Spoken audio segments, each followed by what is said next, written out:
Hello everyone. This video is about the drop-off and pickup procedures at LCS. Collectively, we call this process carpool. So the first thing I want to say, this is very important. Please share the link to this video with anyone who is going to pick up your child or drop them off for that matter.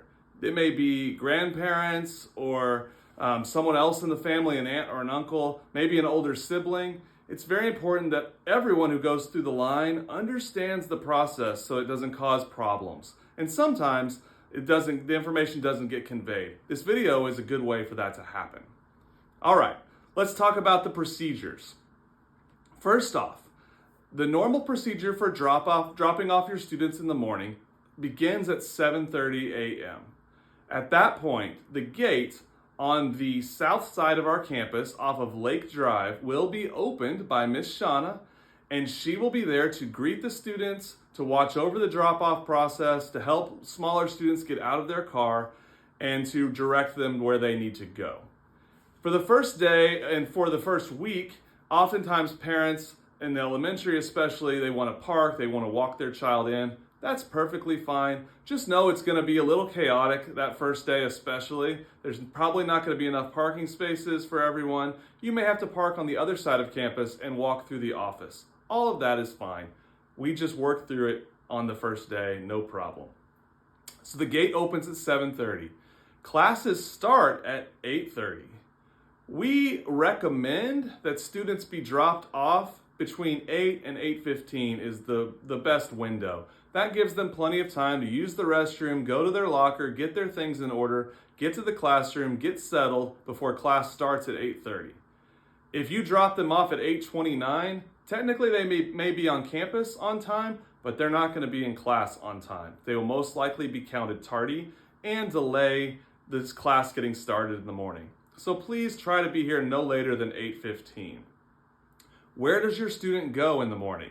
Well, if they come between 7:30 and 8, they're technically here a little early. And what we do with those students is we send them to the cafeteria, where we have 2 staff members watching them in groups. They will sit in tables with students from their class. They can read a book. They can bring a little game to play. They can do homework if they have something they want to work on or study for a test. But all the students are together in the cafeteria where they are being supervised. Starting at 8 o'clock, all homeroom teachers will be in their classrooms ready to accept students. So if you drop off at 8:05, your child will go straight to the classroom. If you drop off at 7:50, they'll go down to the cafeteria for a few minutes, and then at 8, they'll be dismissed to the classroom. We prefer all students be dropped off on the Lake Drive side of campus coming through the gate. Now, we understand that there are exceptions to this. So you may have an early learning center student and you need to drop them off here in the office. And it's just easier to drop all your kids off here and have the others walk to the gym or to their respective classroom. I'm sorry, not the gym, to the cafeteria or their respective classroom. That's fine. We also allow seniors and some high school students to park in our new parking lot on the other side of Pegues. Those students are allowed to enter through the office, and that's not a problem as well, along with any siblings that they have. But if you are just driving to school and dropping your child off, and they are in kindergarten through 12th grade, and they're not parking here or anything like that, you're just dropping them off, please drive around and drop them off on the south side of campus, not at the school office. We want to minimize the traffic through the school office, especially with the new lock that's going to be on the front door, which I will talk about in the safety video. All right, so that's the morning. In the afternoon, every car picking up kindergarten through 8th grade needs to have a pickup number in their windshield, hanging from their rear view mirror or otherwise displayed in their windshield where everyone can see it. All right, this is extremely important. We do not give children 2 cars that do not have the number. This is a safety issue. So if you get here and you're in a different car or somehow the number got taken out and you forgot to put it back in, I understand. Things like that happen. But what we need you to understand is please don't ask us to put your child in the car without a number. That's just not safe, and we want to prioritize the safety of our students. So if you get here and you realize you don't have your number, instead of getting in the line, come to the office. The person at the front desk can verify your identity, probably will ask you for your ID unless they know you personally, and then they will call your student down to the office for you to take. This is just to ensure that everybody is safe. So please don't ask. All right. The next thing to understand is I mentioned kindergarten through 8th grade need a pickup number. That's because in high school, they no longer use pickup numbers. So just keep that in mind. I will talk more about high school in just a minute. All right, so you will get in line. Well, let me first talk about after school. So that starts at 3:30 and we typically end about 3:45 or 3:50 depending on the day and how long the line takes to get through. So if you get here late, let's say you arrive at 3:55 and you pull up through the line and no one's there and the gate is shut, that's because carpool is over. Technically you've arrived too late. But don't panic, you can still get your child. Just drive around the office and come in, and we will have them either already in the office waiting for you or they will be on their way down. Now, if you need your child to be dropped off earlier than 7:30, maybe you have to be at work at 7, or you need to pick them up later than 3:45. Maybe you work until 5. There are options for that for students up to 12 years old. We have an after-school program for an additional fee. It is operated through the Early Learning Center, and you can contact the front desk of the Early Learning Center director if you would like to sign your child up to be an after-school. And they can give you all the information on that. All right, let's talk about the actual operation of the pickup line at the end of school. It will start under the drop-off awnings on the Lake Drive side of campus. So you will turn off of Huey, turn right onto Lake, and then right into our parking lot in the first entrance to the parking lot. You will then pull up underneath those awnings, and then the line will start there. It will go all the way to the stop sign at Lake and Huey, where it will turn north and go up Huey, and then it will turn west and go down Pegues around the front of the school. When the line is the longest, probably right before 3:30, when people have lined up but the line hasn't started moving yet, it will sometimes stretch all the way past the baseball field, up the hill, past the four-way stop. But don't worry, once we get going, it moves fairly quickly. If you arrive and you see, oh, the line is right there, please do not try to merge in where you arrive. You need to go down Pegues to the end of the line. It's best when you're coming to Carpool to come from the Pegues side of campus, from 4th Street, come down Pegues, turn on Huey, find the end of the line by traveling that direction.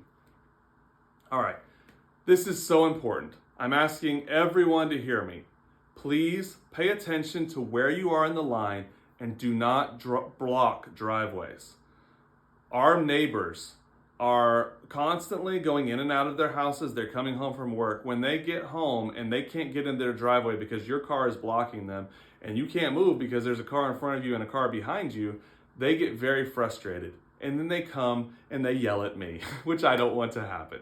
So we want to be good neighbors in this neighborhood. We want these neighbors to be happy that we're here. So please keep that in mind. I know sometimes it slips our mind, we're not paying attention, we're on the phone, whatever. But please try to make that a priority. Stop before you get to the driveway, wait for the next car to clear, and then pull forward when there's room. That will be so great if we can do that. The last thing I want to emphasize is that we are asking that you please keep your number displayed all the way through the line. There's a person early in the line who is calling the numbers, inputting them into the system so that students can be ready to get in the cars when you arrive. They need to see the number, certainly. But when you arrive to the pickup area and there's a teacher there putting your child into your car, they need to know they have the right child in the right car as well. So they need to see the number. So sometimes people want to just hold it up and then put it back down, and we're asking, please display it. It's easy to hang it on your rearview mirror. You can take it down once you have your child, or you can display it some other way, just as long as it's clearly seen through your windshield. All right, let's talk about high school, because everything in high school changes when it comes to carpool. First off, If you're dropping off your high school student, please do drop them off in the same place as everyone else on Lake Drive near the library.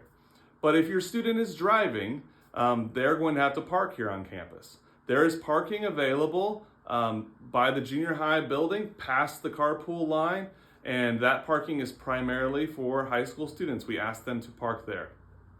Seniors are welcome to park in the new parking lot across from the gym, and other high school students may park there as well if the other parking lot is full. All right, high school pickup. So once a student is in high school, oftentimes they're driving themselves, they're doing their own thing, they have more freedom. We don't try to regulate who they go home with. We leave that up to you and them to decide. So when students are dismissed at 3:25 from class or 3:30, then they go straight to their car or straight to the pickup area, but they are not monitored or put into cars the same way the kindergarten through the 8th grade are. So if they are a driver, they go to their car, they leave. If they have some sort of after-school activities, whether it be athletic practices or theater practices or choir practices or whatever, then they go to those activities where they are supervised, and those coaches or teachers will let you or them know where to pick them up when that is concluded. If you are going to pick your high school student up at 3:30, the location for that is between the junior high wing and the band hall, which would also be after the pickup line through that parking lot. There are buildings over there in the corner, and there's a large tree up by the road. That whole area is where the high schoolers hang out. They are supervised by a teacher until they are picked up, but you can just pull through and pick them up. So if you have students in both lower school and high school, you will go through the line like normal, but you will not get your high schooler when you pick up your kindergarten through 8th grade students. You will keep pulling through over to the other side of that parking lot where your high schooler will be waiting. If you do not have kindergarten through 8th grade students and you only are picking up a high schooler, you do not need to go through the line. You won't have a number, so please don't get in the line.